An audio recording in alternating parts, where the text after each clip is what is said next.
Hello everyone. For my lesson, we will be discussing rhetoric and narrative with the purpose of developing a greater understanding of historical accounts, and we will primarily be doing this using Anne Frank's The Diary of a Young Girl. First, we have a bell ringer. Discuss with the people around you. What is a narrative voice? And in one word, how would you describe Anne Frank's narrative voice?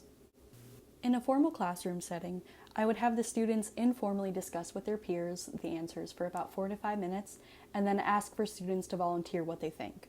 After the bell ringer, I will share the lesson objectives with the students so they know exactly what they'll be doing, as well as the purpose of the lesson. Our lesson objectives are A. To understand the narrative through a rhetorical lens, B. Compare voice in another text describing the same event, and C. Develop a deeper understanding of an event through various texts. So we'll be starting with an overview of Anne Frank's diary and its contents. So Anne Frank's diary tells us who she is, a teenage Jewish girl hiding from the Nazis during World War II. In her diary, at first entries are carefree and innocently explore the topic of boys, school, adolescence, and identity of Anne. This goes on until page 13, when she officially goes into hiding. And while in hiding, Anne's diary contained many accounts of her personal relationships with her family, such as with Margot, her sister, and her father Otto, and her mother, Edith, and also between the Van Pels, which were referred to as the Van Dans in the story, and as well as Fritz Pfeiffer, who is Albert Dussel. She also documents her own philosophies, learnings of her education, emotional growth, and even the rocky throes of a doomed first love with Peter Van Pel. As we learn more of the diary's context through its history and audience, we are able to address Objective A, understanding the narrative through a rhetorical lens. To understand the rhetoric is to understand the narratives and often the author's point of view in the story. As far as history goes, the diary begins a few days after Anne's 13th birthday in June 1942. The diary ends in August of 1944 when the family was discovered. After they were discovered, the Frank family was split up and sent to concentration camps. Anne, Margot, and Edith went to Auschwitz. Anne and Margot were then selected to go to Bergen-Belsen, where they died a month or so before the British liberated the camps. Anne's father, Otto, who remained in Auschwitz, was the only surviving family member. He returned to Amsterdam after the war, where he found Anne's diary. He published it in 1947. The diary serves as real documentation by Anne of her and her family's life in hiding from a first-person point of view. As for the audience of the novel, at first it was just Anne. But after hearing the news ad in March of 1944 that called for a publication of diaries and letters during World War II, the audience turns to the public. From this point on, Anne goes through and edits her diary. In addition, her father Otto made some edits, as with a few other publishers. 6 different versions of this diary exist today. Now we can address how the 3 rhetorical appeals, ethos, logos, and pathos, function in Anne Frank's diary. I chose this text to discuss rhetoric because we often associate rhetoric with speeches and calls to action, but it also lurks within personal and historical texts such as this one. I want to make sure everyone understands that ethos, logos, and pathos are all at play in every text, but at different levels and ways. In a classroom setting, I would ask students to identify different examples of ethos, logos, and pathos, but for the sake of this lesson, I identified myself what aspects of the diary made up the ethos, logos, and pathos. Ethos, which is shown through tone and style, exemplifies why we should or should not trust the author. I found that the strongest example of ethos in Anne Frank's diary was her honesty. The flow of consciousness and structure of the entries feels and reads authentically. And with Anne's confessions of personal conflicts and relationships with others, it is the honesty in which she views them and herself that really builds a trustworthiness as a diarist. Logos, or the appeal to logic, consists of reasoning or argumentation and facts, figures, and case studies. This appeal isn't as relevant to Anne's journal. However, logos is shown through the eloquence of speech. Many of Anne's sentences are smooth and well composed with proper spelling and grammar. The mention of historical events also boosts her credibility as a real live person during this time. Finally, pathos is the appeal to emotion. Anne's pathos is shown through content and point of view. Anne's honesty also comes into play here as she talks about her personal experiences in love, loneliness, and teen woes, while also responding to the daily stresses of survival and hiding. Now that we have an understanding of the three rhetorical appeals, what side of the triangle does Frank's writing most strongly use? And why does it work? After students discuss the last question, we can move on to Objective B, which is comparing voice in another text describing the same event. We will be taking a look at real events mentioned in the text, how they're told, and how it affects our understanding. The quote-unquote real event is the rise of Nazi fascism and persecution of Jewish people in surrounding European nations. We will be understanding this event through two entries in Anne's journal and an excerpt from Night, which should have been read in the last homework assignment. The first quote from Anne Frank's diary describes German occupancy of Amsterdam and how life eventually changed. Take a moment to read the full entry on page 4. What rhetorical device is employed to emphasize the amount of rules Jews must now follow? What other effect does it create? Again, as I am not in a classroom full of students, I will be answering these questions. The rhetorical device used is anaphora, which is a repetition of the same word at the beginning of each sentence. In this case, it's the word Jew. Anne uses it with a touch of irony as to create a nagging effect and show her annoyance with these rules. Only a few months later, Anne learns about the existence of concentration camps. She describes the horrors. Quote, "It is impossible to escape. Most people in the camp are branded as inmates by their shaven heads, and many also by their Jewish appearance." End quote. She knows this information due to Miep and the radio. Quote, "The English radio speaks of their being gassed." End quote, which occurs on page 39. Read over the account from pages 38 to 40. How does Anne's reaction to Nazi control and action change by the chapter on pages 38 through 40? How does it affect our understanding of the events? To answer the question, first, it didn't seem that serious, more of an annoyance, and then it became very serious as people started to die. Anne shows her understanding for the situation and the gravity of it by only talking about that in the entry and also stating outright how upset she was. Now we will move on to the account of Nazi encroachment and fascism in Night by Elie Wiesel. Whereas the Diary of Anne Frank is a first-hand account written by a real person, Night differs as being a semi-fictionalized account of a real historical experience. The narrative is told by a fictional Jewish-Romanian teenager named Eliezer, who survived the Holocaust. However, the author of that narrative is Elie Wiesel, a man who survived the Holocaust as a teenager. Much of the content in Night is taken from experiences that Wiesel had in the concentration camp and thoughts and feelings he experienced. However, because it is told through a fictionalized character, it is disputed whether or not the text should be categorized as fiction or nonfiction, and specifically memoir. Now I'm going to ask a subjective question which I won't answer, which is, how would you categorize Night?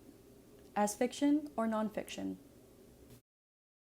After that thought-provoking discussion, let's discuss the differences in rhetoric between Night and Anne Frank's diary. In Night, the sentences are more brief and often fragmented. The tone is very concise.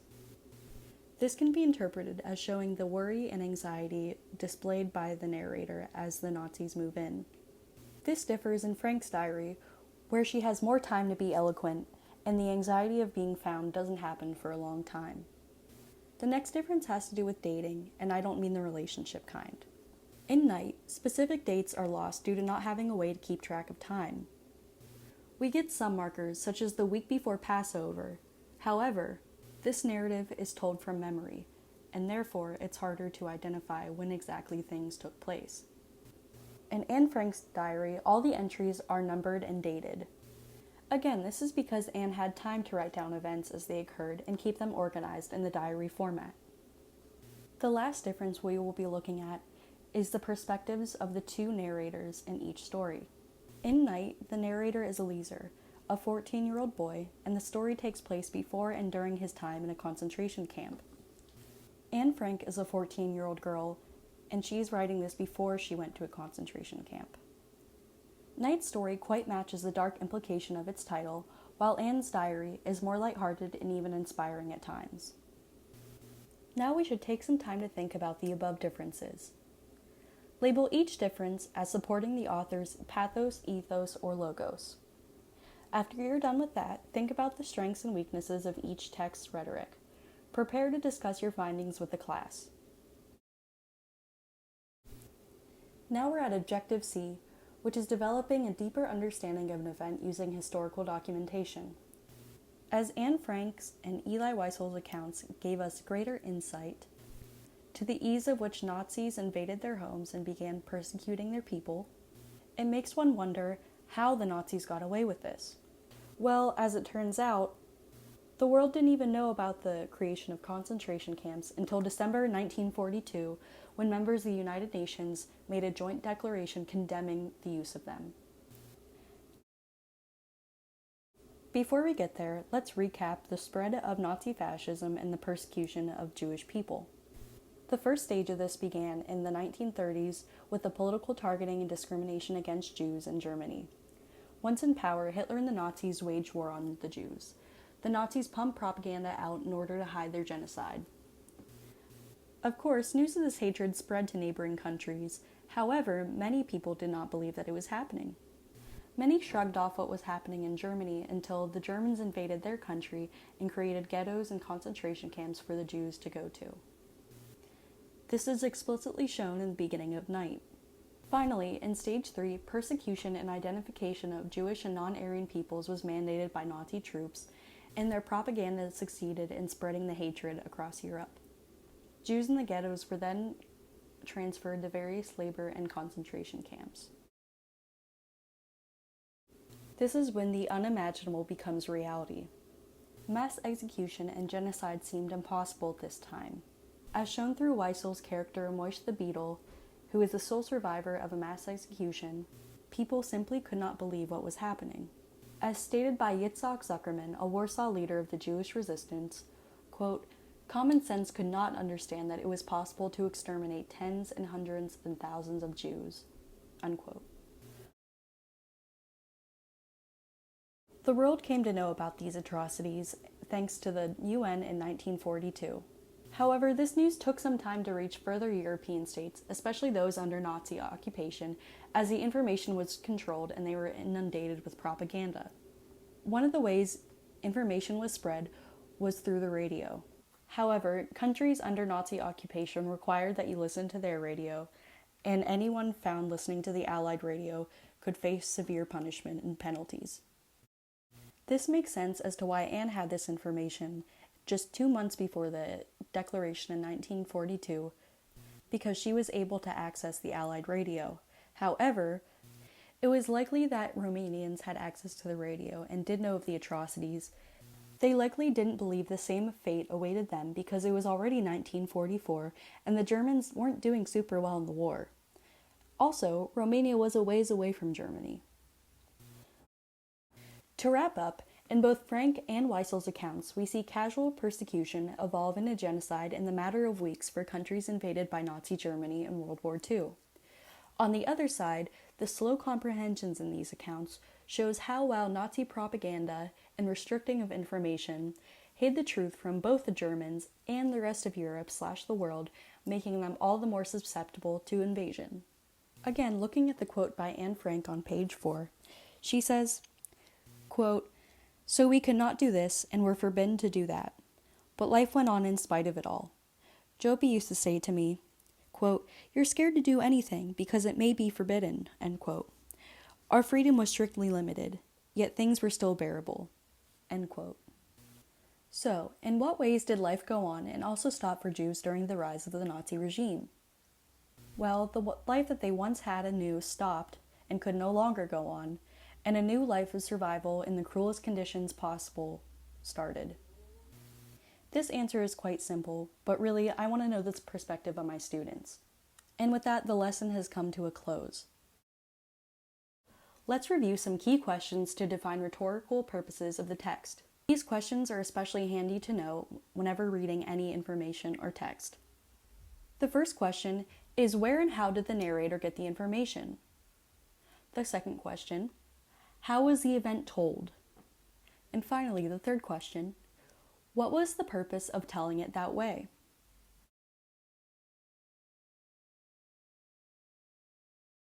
And what would class be without a little bit of homework? For this assignment, choose one of the following events mentioned in the Diary of Anne Frank and find another form of media about it. For example, you can find a newspaper article, a poem, a piece of propaganda, fiction, or even music written about the event.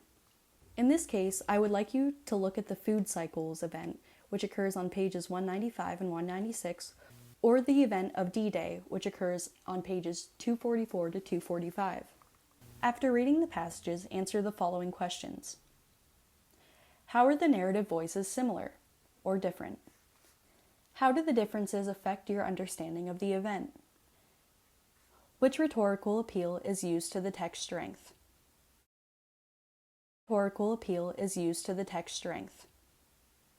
Finally, on this last slide here, I just have some sources that I used in preparing this lesson. You feel free to click on the links to learn more information. And please feel free to email me at lh160706@scotts.edinburgh.edu with any further questions. Thanks, guys, and have a great day.